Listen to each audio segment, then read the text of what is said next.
What's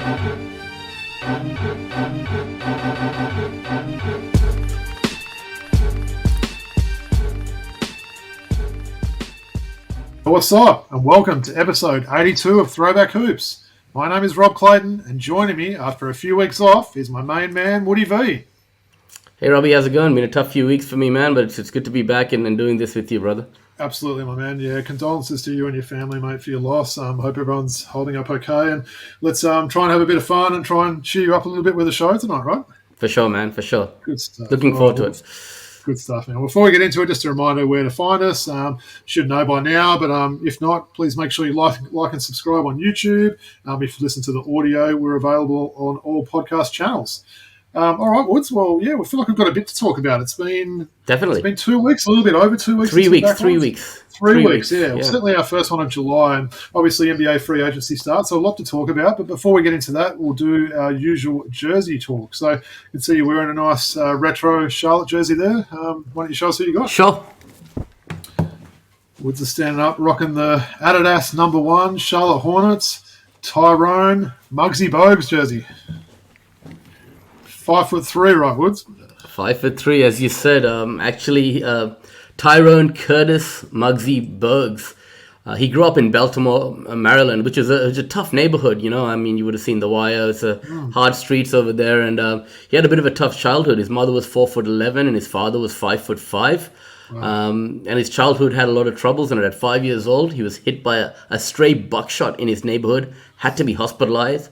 As a child, he witnessed a man get beaten to death with a baseball bat, and that haunted him later on in life. And when Bogues was just 12 years old, his father was sentenced to 20 years in prison for armed robbery. And around that same time, his brother, Chucky, began using hard drugs and became a drug addict. So despite all that adversity that he faced, and as you mentioned, being 5'3", the shortest player ever in NBA history, he went on to have a 4-year college career at Wake Forest, before having a 14-year NBA career. He's best known for his seasons with the Charlotte Hornets, where he played for 10 seasons, but he also played for the Washington Bullets, Golden State Warriors, and Toronto Raptors.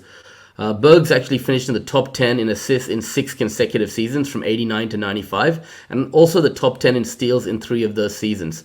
After his NBA career, he then went on to have a lot of different initiatives, including coaching.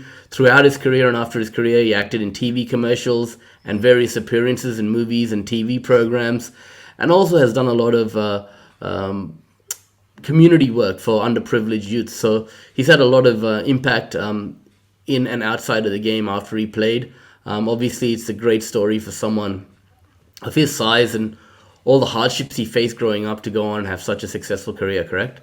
Yeah, it's an inspirational story, isn't it? I mean, like you said, a 4'9" mum and a 5'5" dad or something like that. I mean, all the odds were stacked against him in terms of playing in one of the sports, you know, the biggest sort of sports in terms of height in the world. But he obviously made it. And like you said, went on to have a great career there. And yeah, I hope he has inspired a lot of people out there. And no, it was good having a bit of a trip down memory lane. I actually forgot he ended up with Toronto. That's not only being short, all the things I mentioned, the trouble that he had to go through growing up as a kid, for him to get past all of that, and be the kind of role model that he ended up being and having the career he had is proof that in the face of adversity, if you can battle it and stay strong, you know, it's a great story for young kids. Was it Eddie, one of the movies he was in? Or? Yes, it was indeed. Whoopi Goldberg and Dwayne Shintsius and those sort of guys. Space Jam as well. Yeah, of course. Yep. Yeah, nice. No, I'm liking that one, mate. The old throwback Adidas jersey. So, nice one. Well, I guess for my jerseys today, so as always, I'm doing a double. So, I had a look through our jersey records, Woods, and we had a little break, and noticed we had only showed one Memphis Grizzlies jersey so far. We'd shown a Vancouver jersey, but only one Memphis Grizzlies. So, one of the lowest represented teams. I should say as well, Woods, the other team we've only had one is Seattle. So maybe the two of us need to pull out some Sonics jerseys. That was me with the Ja Morant jersey on one episode, I think. Right? I believe it was Morant, yeah. So maybe we need to pull out some Sonics jerseys and do a Sonics episode soon. But well, basically the two I'm wearing tonight. So basically one is a team legend and the other one is quite a bit more obscure there. So today I'll talk about the one I'm hanging first. So the one I'm hanging right behind me there. It's a Mike Conley blue Adidas jersey. Mike Conley, what can you say? He's played 16 seasons in the NBA currently after being drafted out of Ohio State by the Grizz at pick 4 in the 07 draft. Had a really good career today, doesn't he, Woods? Playing with the Grizz, Jazz, and then now with the T-Wolves. And, of course, he made his first All-Star game in 2021 after being in the league 14 years. So he's known as one of the real good guys in the league, I think. He's a 4-time winner of the NBA Sportsmanship Award. Currently 35 and still going strong. Woods, I know he's a guy you always liked, right? Absolutely, and really heartwarming to see him make his first All-Star game. You know, we would have thought that he'd be one of those guys who had a whole career without making that All-Star game. So really nice to see him make that All-Star game, and just a great leader on and off the floor, right? And I really like what he brings to the locker room, especially now late in his career. And he's also another guy like Muggsy Bogues who sets a really good example on and off the court, right? We didn't want his only accolade to be that NBA horse winner. You remember over COVID where he won that horse thing where they're doing it from their own houses, and he had that awesome stadium at his house. So, yeah, it's great to see that he's got that All-Star game on his resume there. So, look, I'll stand up and show you the one I'm rocking now. Very obscure one. Probably a guy that a lot of people would have forgotten about. Someone I was a big fan of back in the day, and I'll show you what I'm rocking. So Robbie's wearing the Memphis Grizzlies jersey of highly touted recruit OJ Mayo. Now, OJ never lived up to the hype that he had growing up as a kid, you know? You like his jersey though, right? Word up. I love that jersey. Yeah. So a little bit about Overton Gianthony Mayo. So that's where the OJ comes from there. Just a classic name, isn't it? It's got to be one of those, all-time sort of great NBA names, I think, OJ Mayo. So look, he was drafted out of USC by the Timberwolves at pick 3 in the 2008 draft. He was actually traded on draft night in a 7-player deal between the Wolves and the Grizzlies, which included Kevin Love, who was drafted at pick 5 to the Wolves. So he was actually drafted 1 pick ahead of Westbrook and 2 picks ahead of Kevin Love. So you can see how highly regarded this guy was coming out of USC. Look, he had a lot of talent, didn't he, Woods? But let's be honest. He had a pretty disappointing career for a number 3 draft pick. He spent time with the Grizz, Mavs, and Bucks. Before he was banned by the NBA for 2 years for a drug violation and never found his way back in the league. Would you believe that, Woods, the suspension is still the longest ever suspension handed out to a player? I've got the top 5 longest here, so he's number 1. Who do you think that the rest of that top 5 might be? Tyreek Evans, maybe? No, he didn't make the top 5. Second one's probably one that should come to you, a certain... Steve Ron Artest. Ron Artest, correct. So who are the next 3? One of them's a strangler and 2 of them like guns. Latrell Sprewell, Gilbert Arenas, Jarvis Crittenton. Nice, well done. Yeah, good clues as well, right? So look, he's the same age as Mike Conley, OJ Mayo. So he's 35 years old, currently playing in Saudi Arabia. After previous stops, get this, Woods, in Puerto Rico, Taiwan, China, Russia, and Egypt. So he's been a real journeyman now. It's good to see that he is still playing there. And look, someone, as we said, if he didn't have those issues off-court and the drug issues there, I believe it was a mix of performance-enhancing and recreational drugs, as they call it there. So he was kind of both those things there. But he had a lot of talent, didn't he? It's a shame that it didn't end up for him. But what were your memories of OJ? I think when you're so highly touted and you've got so much fanfare as a young kid, he was on magazines in high school and things like that, and people knew about OJ Mayo many, many years before he actually made it as a professional. So when you have that weight of, on your shoulders to be the next big thing, right?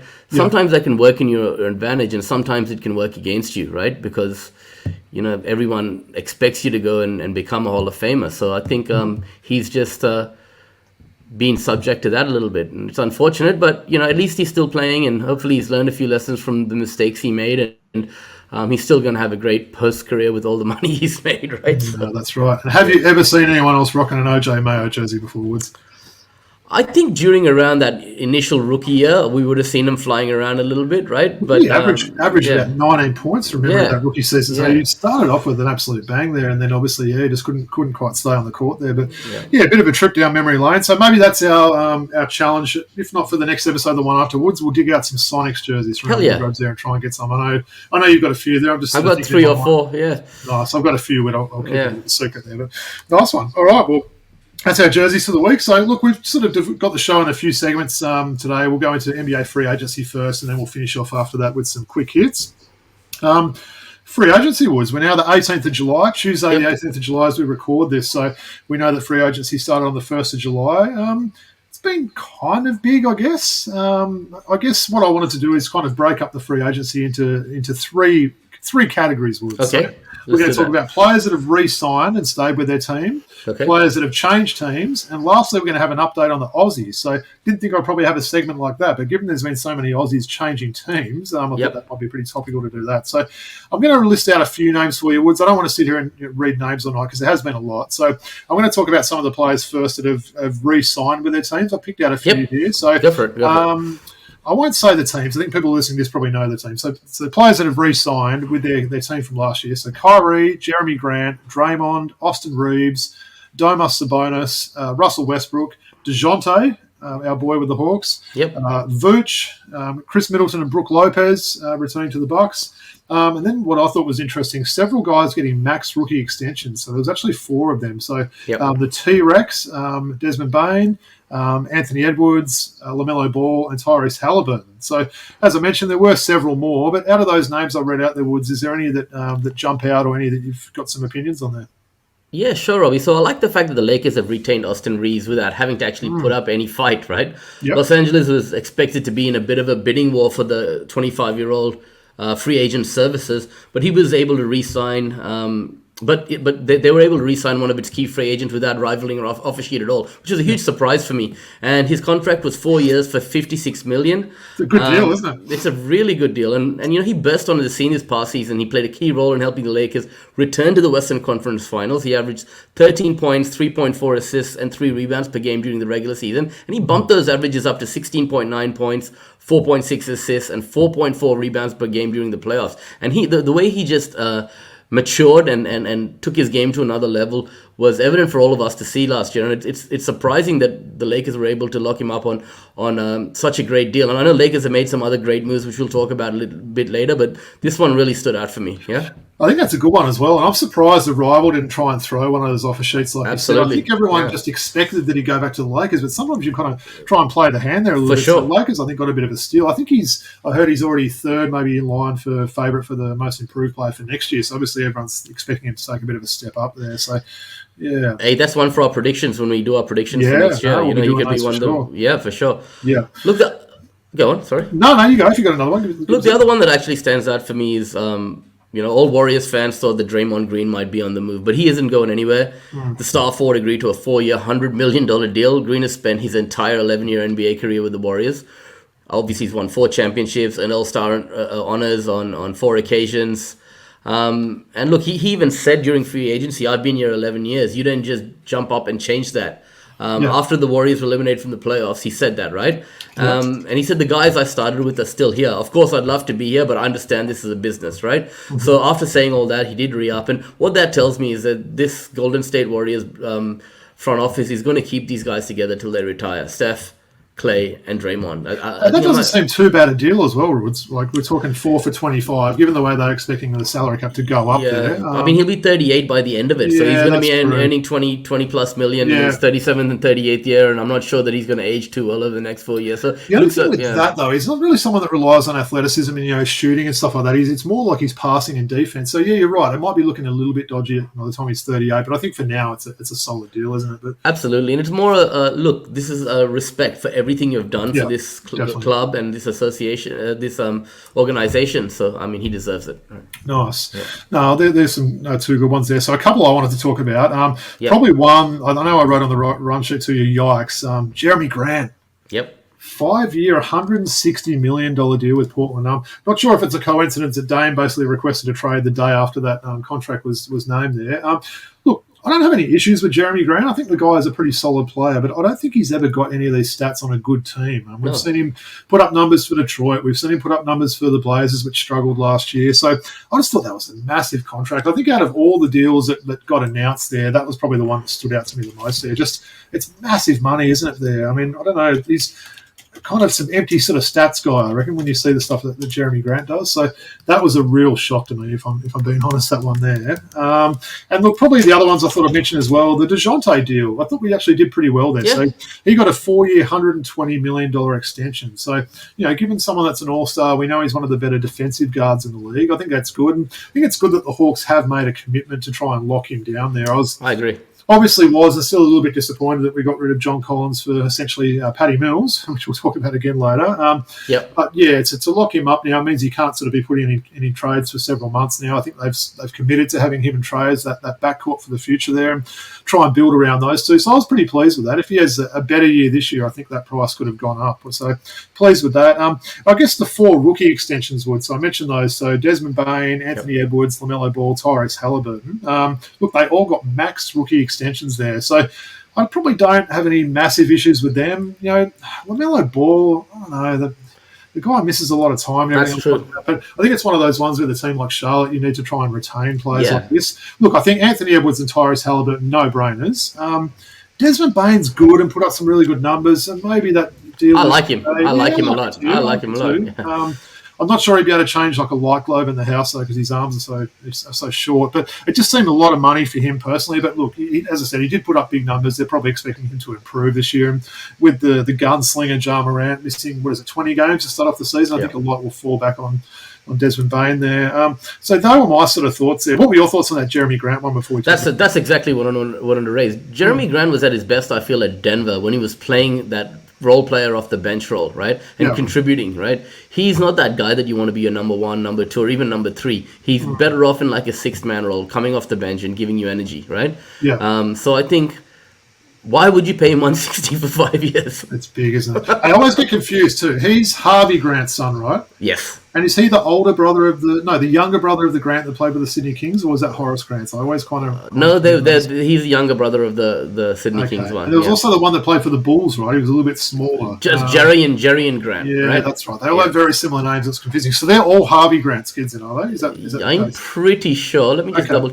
Yeah, interesting. Oh, yep, cool. Yep. They're all Harvey Grant's kids, man. Interesting. Yeah. I know you're a fan of Grant that played for the Sydney Kings, and that was a while ago now, wasn't it? Back in the Entertainment Centre days. But 2008-9. Yeah. 10 maybe, yeah. I digress, but no, a bit of some interesting ones anyway. But all right, let's talk about some players that have changed teams. There's no doubt the biggest contract that was given, I think, would be Fred VanVleet, right? So leaving the Raptors and joining the Rockets. I actually didn't think that was too bad for Houston. I like what Houston's done in this offseason. Fred VanVleet's an all-star. I think they've kind of gone okay with that one. We'll talk a little bit about that one. So talk to me about that. I know the Lakers and Heat have been quite busy. The Heat probably busy as in they've lost a lot of their players. I think they lost Yurtseven today as well to Utah. So that's at least 5 players from their rotation, semi-rotation that have gone from that finals team. The Lakers have obviously had some pretty good buys, which I'll talk a little bit about as well. But give me some thoughts on Fred VanVleet and what you thought about that deal. Yeah, I'm okay with it. They need some leadership in that locker room, right? That's the one thing that they've been missing these last few years. And obviously with Udoka coming in there and implementing his strategies and his mindset there, he wanted some leadership in that locker room, and Fred VanVleet brings that. So I don't mind that at all. I mean, talk about teams. You're going to talk about the Lakers, but specifically... you said the Heat, right? I think they did pick up someone. They picked up Josh Richardson, who's going back there, I think, if I'm not mistaken. Going back, He's going back there. So, they have lost a few players. Obviously, that was always likely to happen with a lot of those undrafted guys having breakout years. So maybe I'll kick off there and talk about Gabe Vincent, who's someone I was really happy with, right? He made the decision to sign a 3-year, $33 million contract with Los Angeles, and he said if it was up to him, he would be still playing for the Heat. However, the Lakers offered him $3 million extra per year. Hey, money talks, right? And money talks, and now he returns to his home state, right?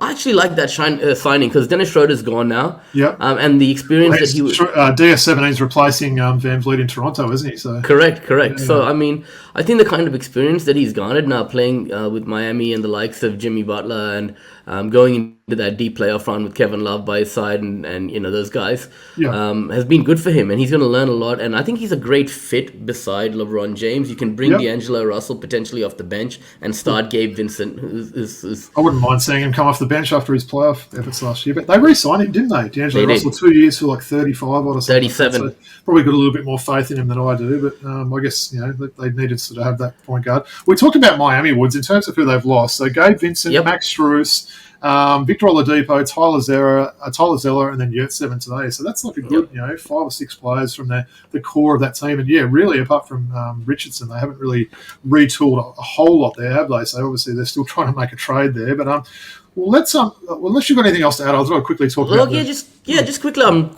quietly really happy with the work the Golden State Warriors have done, bringing in a guy like Dario Saric and Corey Joseph, right?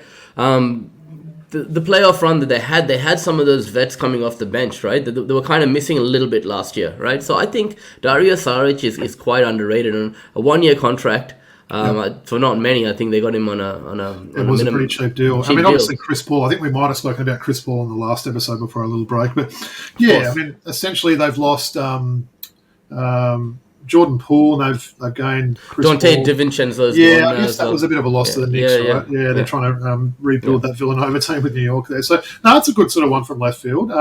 Before I talk about these guys that haven't changed teams, what are your thoughts on the Hawks so far? So, been a little quiet. I know they lost their backup point guard in Holiday there, so they don't really have that backup point guard. Well, they maybe do if they hold on to Patty Mills, who we'll talk about soon. They've been pretty quiet, though, haven't they? It's a little bit of cost.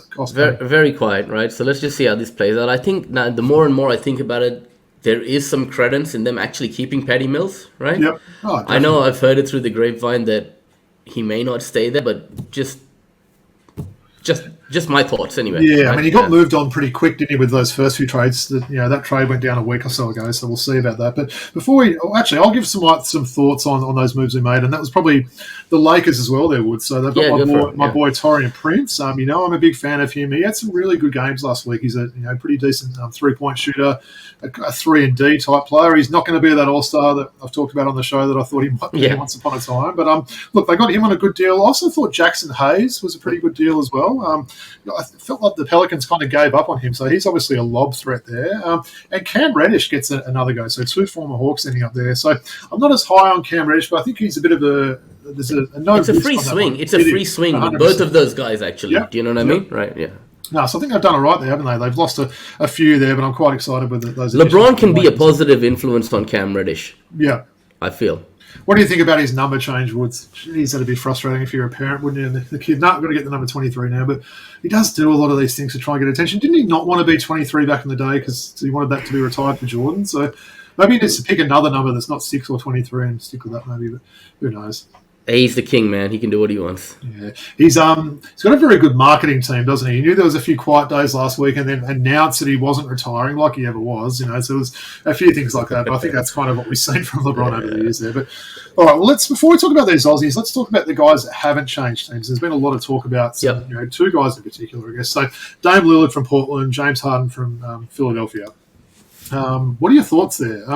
It seems like Dame Lillard's almost sabotaging it a little bit, saying he only wants to go to Miami. I've heard a lot of mixed opinions on this. Good podcast recently with Bill Simmons and Stephen A. Smith, where Stephen A. Smith actually wasn't shouting, which was good to listen to. I listened to it. He listened to that. So Bill Simmons was like, Portland's paid him millions of dollars.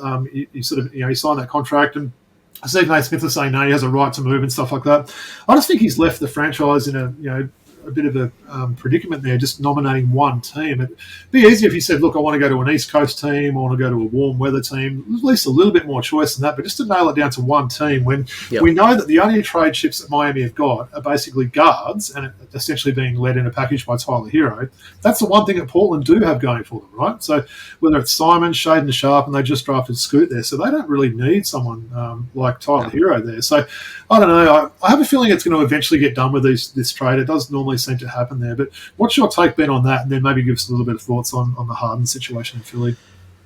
Yeah, look, I think that Portland need to do what's best for them. I know he has given them service and represented the organization with distinction, but at this point in time, they got to make the move that's best for them. And I don't see, unless you bring a third team into it, how that can work with Miami, right? And he might just end up in Miami. I think that is probably what's going to eventuate, but it's going to have to be a 3-team deal of some sort. As far as Harden is concerned, hasn't he been hanging out with Joel Embiid at Summer League? Haven't they been kicking it, the two of them? Who knows? It seems like the talk's died down. I think even Embiid made a few cryptic comments, didn't he? You've probably heard those overnight, saying that he wants to win a championship, whether it's Philly or somewhere else. And then people are saying, "What's going on?" And he's like, "Oh, my middle name on Twitter is Trolls. I don't treat it too seriously." So that's been making a bit of news today. But I don't know. It seems like the talk's gone a little bit quiet there with Harden. So maybe we've got a Nurse replacing a Doc in Philly, which is a great one there. So maybe he wants to get to re-up there. I think Nick Nurse being coach, working with the likes of Harden and Embiid, like in the past,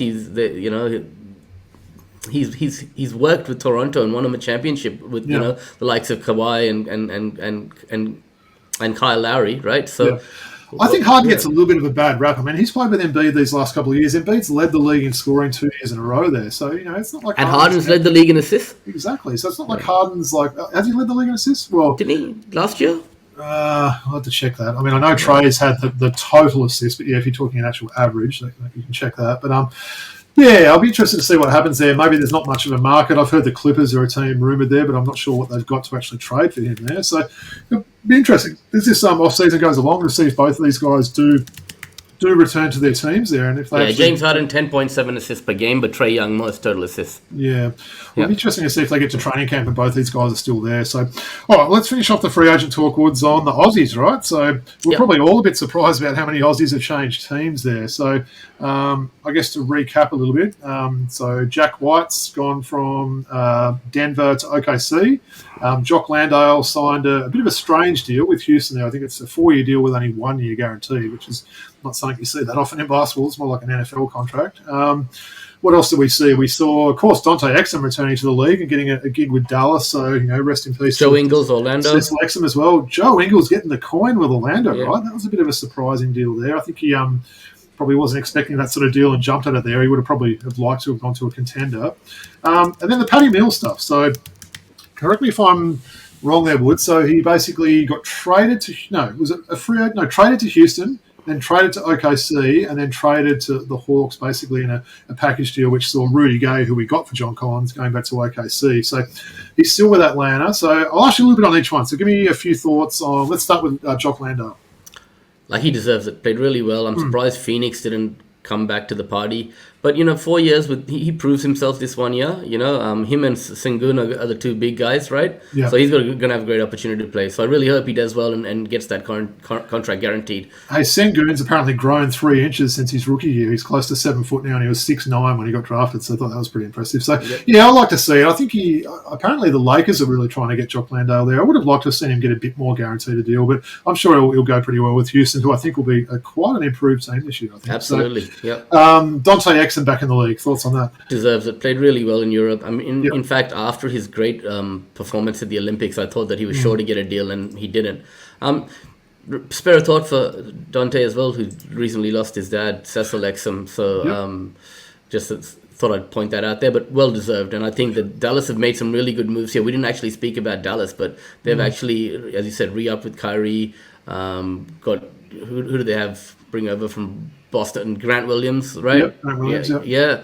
So they got 2 Aussies as well now. So Josh Dante Green, Exum, Josh Green. So I like what they're doing there. Yeah. Well, let's go to another team that's going to have 2 Aussies next year, and that's OKC with Jack White getting I think it was a guaranteed 2-year deal there. So I think you're expecting him. He might be getting a bit of G League action like last year where he dominated, but I think there's some minutes for him there.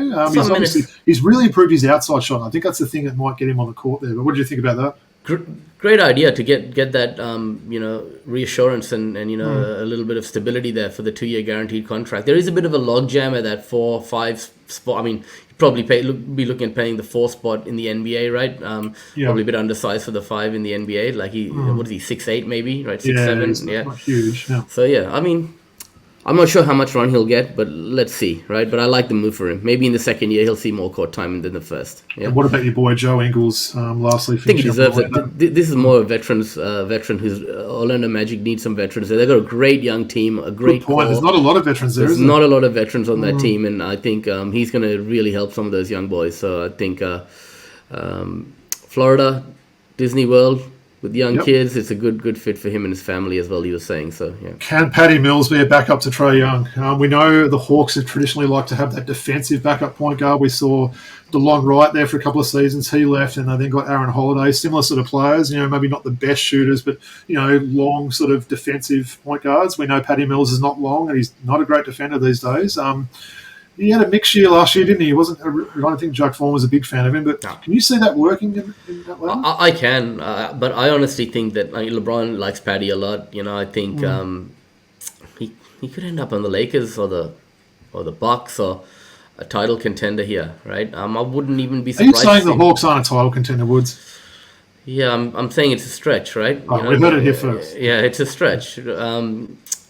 Also, the Spurs going back home, it's not out of the question, right? Yeah. That Pop might want him back. So I hope he stays. I'd love to get an Atlanta Hawks Patty Mills jersey, but I just think that it may not happen. Right? That morning he got traded, I had like about 4 messages when I woke up that day. When are you ordering your Patty Mills jersey there? So that would be pretty cool to get one of those. I've got the Portland, the San Antonio, and the Brooklyn already. So yeah, it'd be cool to get the Hawks one. So definitely. All right, well, pretty interesting free agency period. You know, it's sort of died down a little bit now. Hasn't been a lot of moves. Just waiting on what's going to happen with these big name players that we talked about before. Yep. All right, well, appreciate that, Woods. Well, let's get into some quick hits. We've got a lot of stuff to discuss here. So we're going to quickly go over the FIBA Women's Asia Cup, a bit of NBA Summer League talk, some NBL1 and some NBL. So we'll start off with the FIBA Women's Asian Cup there, Woods. So I know this feels like a while ago that this happened, but you went to one of the days there. What was that experience like? And I believe you caught up with a few friends of the podcast, right? I caught up with a lot of people. It was actually, first of all, I got to say it was a great day. It was a Shooting the Breeze third year celebrations. So there was a pickup game organized between a lot of people in the basketball community, put on by Paul, Mary, and Jacinta, right, from Shooting the Breeze. Mm-hmm.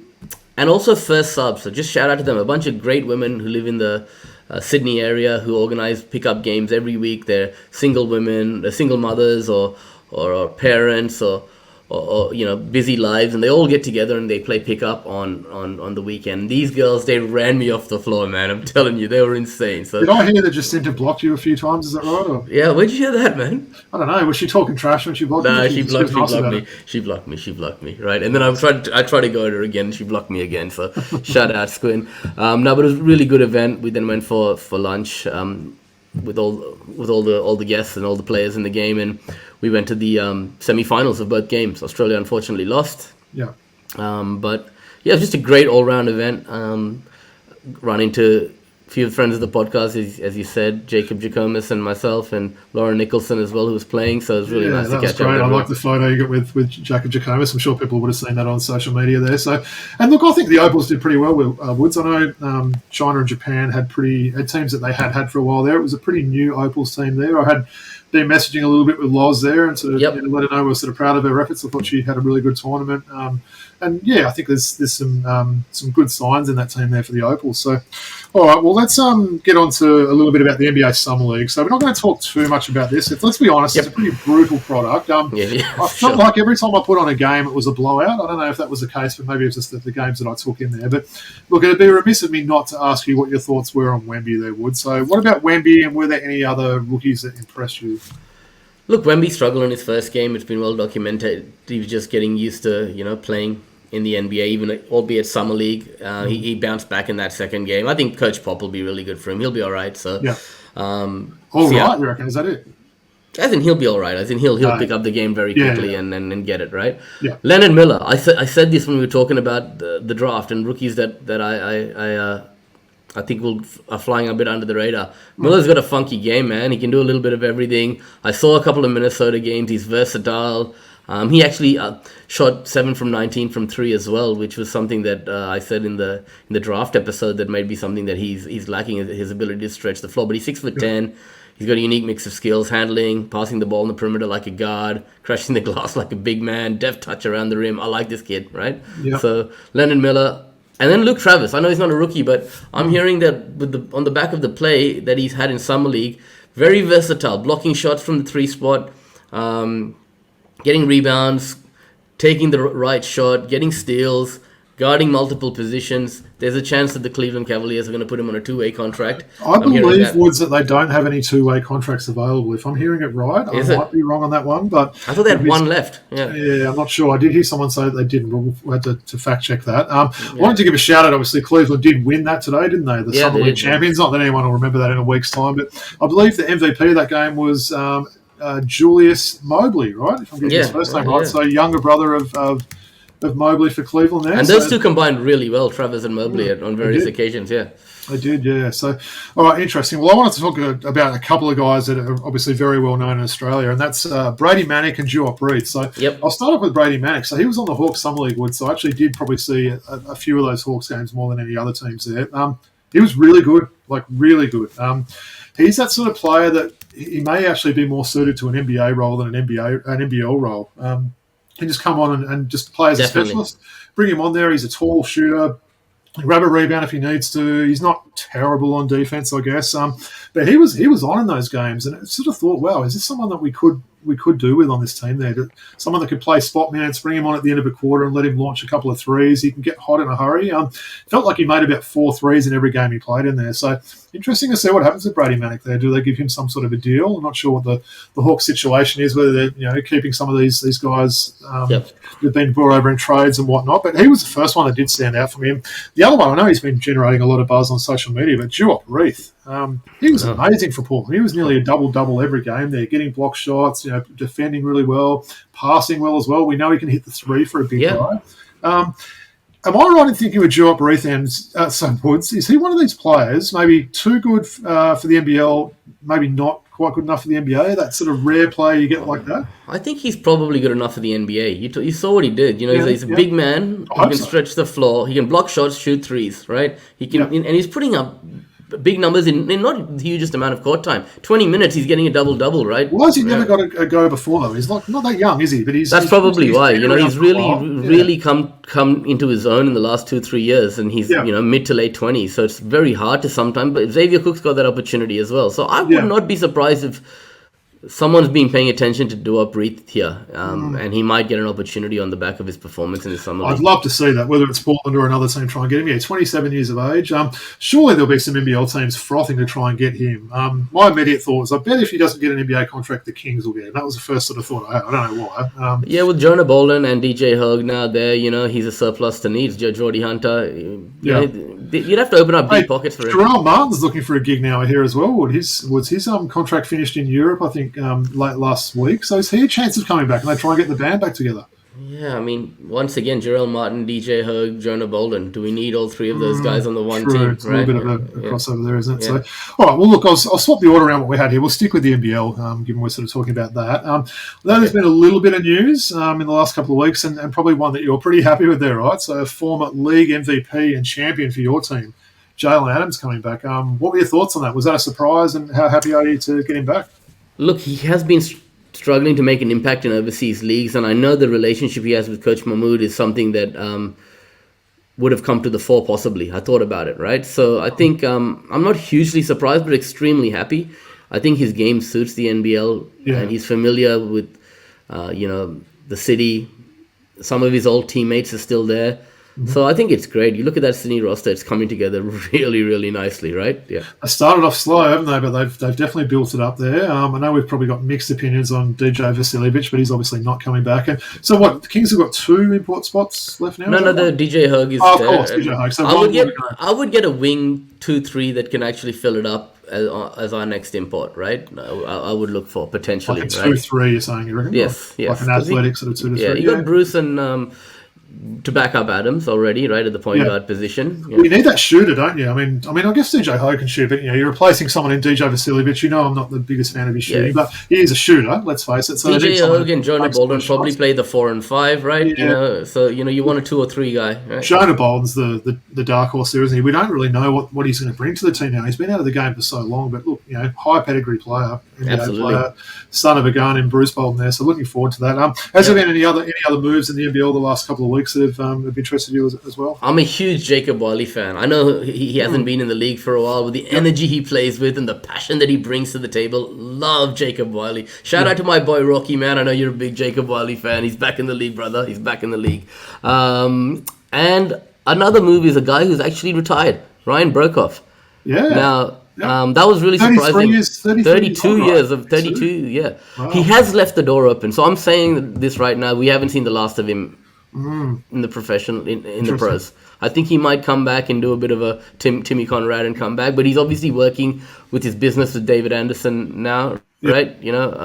So he's focusing on that family life. Injuries have taken a toll on him over the last few years. If it is the last we've seen of him, I'd like to thank him for his service to Australian basketball.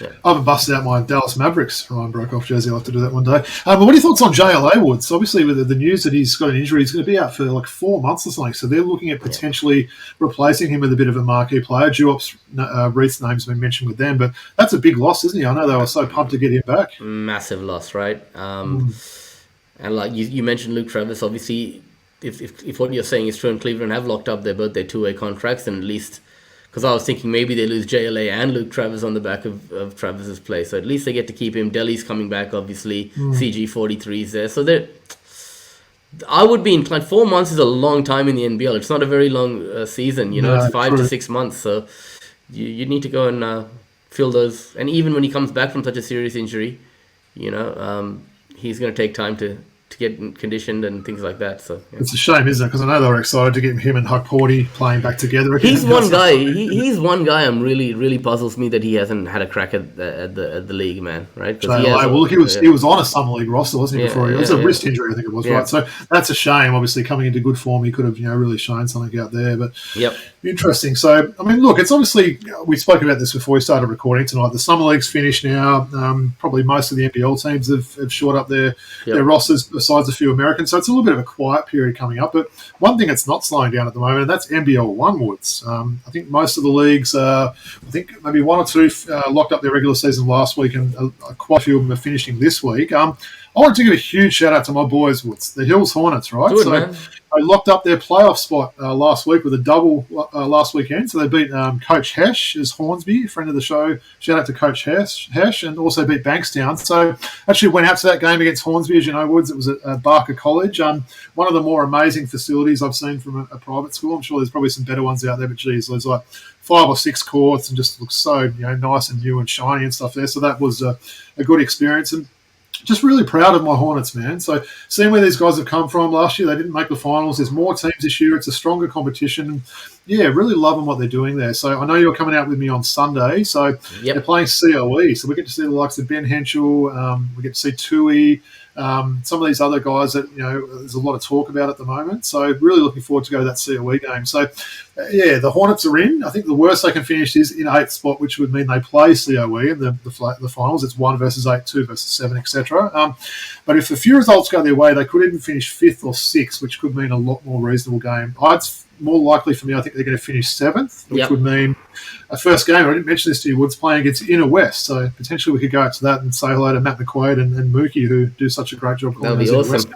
2 versus 7. So we'll know all about that on Sunday. So, so as we always say, get out and support your NBL1 team. Get out and support these finals. The national finals this year are in Perth. I believe it's the weekend of the 18th and 19th and 20th of August. So I might be there, Woods. I'm not sure. Still waiting to hear back about credentials and whatnot. But they haven't let anyone in New South Wales know. So I know there's a few people sweating on that announcement there. So I'd love to get a chance to call those games. But if I don't, I wish anyone that goes over there all the best. But just wanted to give a bit of a shout out to the Hornets there and say how proud of those guys that I am. So you spoke about those great courts at Barker, right?